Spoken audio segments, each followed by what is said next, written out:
Specter as the once former ambassador to the United Nations under Ronald Reagan.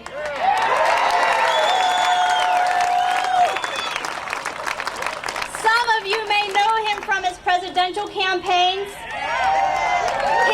his own syndicated radio show and television commentary show, and most recently, some of you may have come to know him through his new website, Loyal to Liberty.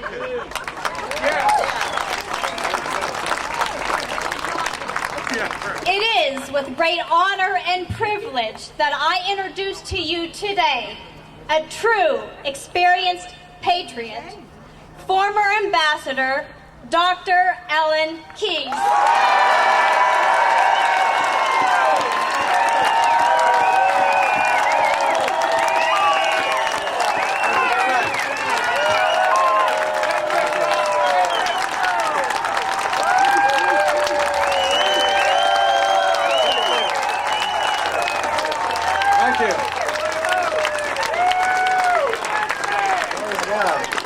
You know,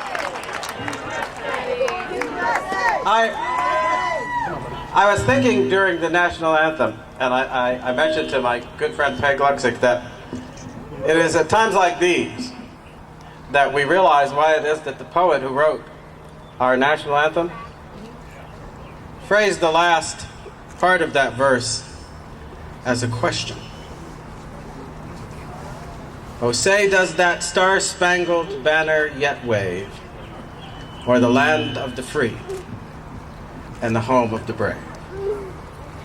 In so many ways now, as our country comes, as it was inevitable it would come, to the crisis of our liberty and of our Constitution and of our character and of our self-government, this is the question put to us as it has been put to every generation of Americans. And I want to say to you, all who are gathered here, and all who will gather around the country in order to stand in protest of this destruction, that we shall answer that question again, as it has been answered throughout time. Yes, it is! Yes, it is! Yes, it is!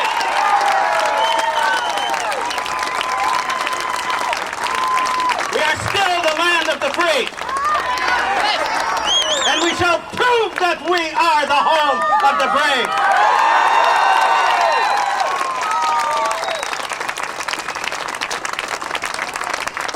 We have had foreign enemies who have sought to terrorize us with attacks, and we have domestic enemies who seek to terrorize us with economic collapse. But we are not afraid, and we shall not give in.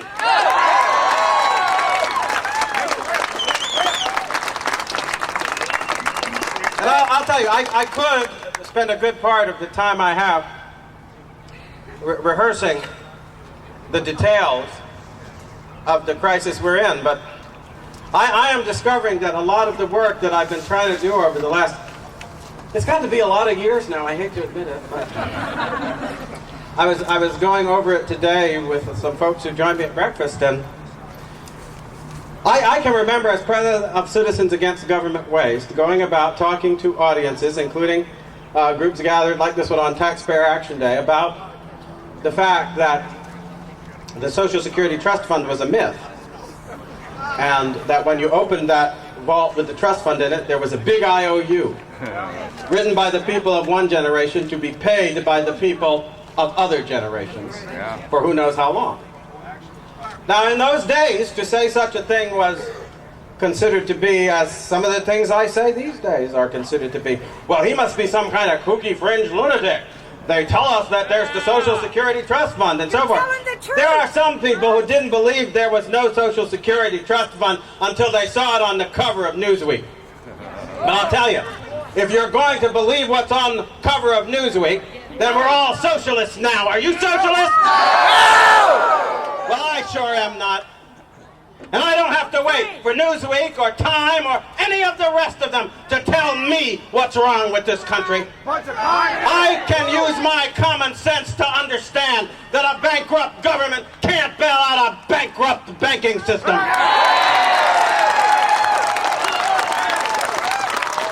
I can use my common sense to understand that we are not going to get out of the mess created by the fraud and default of a centralized banking system by putting more power in the hands of a centralized banking system.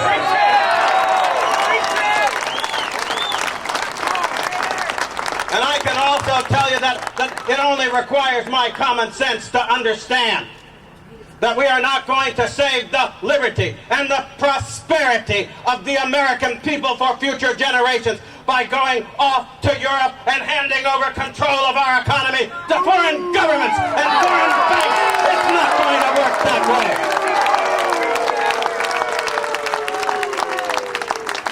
Now, some of you I know will think that I am talking when I say these things about the present occupant of the White House.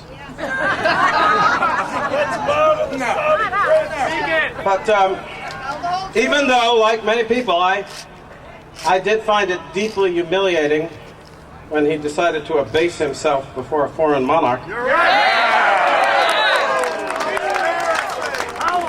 And I do find it highly incredible that whereas not even that long ago, we watched as the people in our Congress were debating over every little cent as to whether or not it would be possible to cut this and do that in order to balance the budget. Why? Because we just didn't have the money to go around. You remember that? So will somebody explain to me how a government that couldn't find the money to get its job done can now find over $2 trillion to hand off to the banks that got us into this trouble in the first place?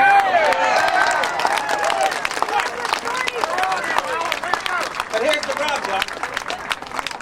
Just in case anybody would want to accuse me of speaking in a fashion that can be construed as partisan and so forth, I wouldn't want to be guilty of this kind of an offense. And so I would ask you to think for a minute about this very serious question. How did we get here? You elected the wrong people. Wait, how did we get here, y'all? Now, let me think about this.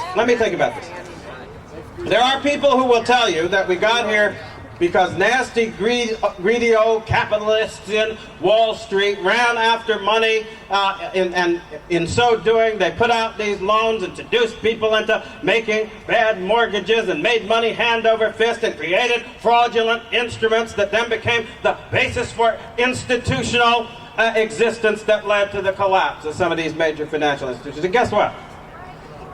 I think, well, no, I wouldn't say it's wrong. There's some truth in that. Because you surely wouldn't have seen this crisis develop if the bankers had been following the usual principles of banking procedure.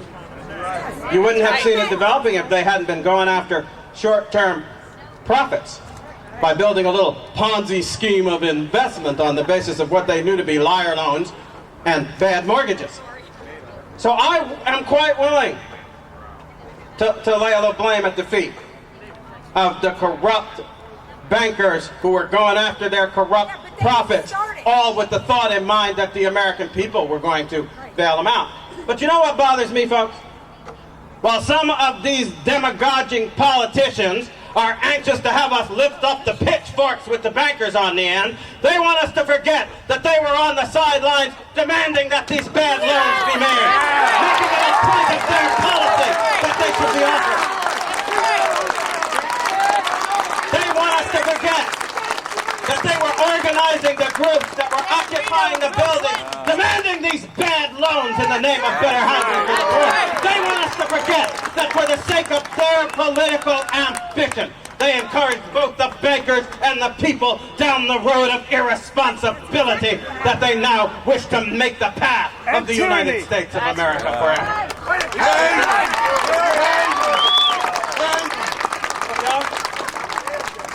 Here's the hard part, though. And here's where I violate all of the usual rules that should go along with being a politician, which I often tell people, I'm only a politician in the true sense of the term. The word comes originally from polites, which meant citizen.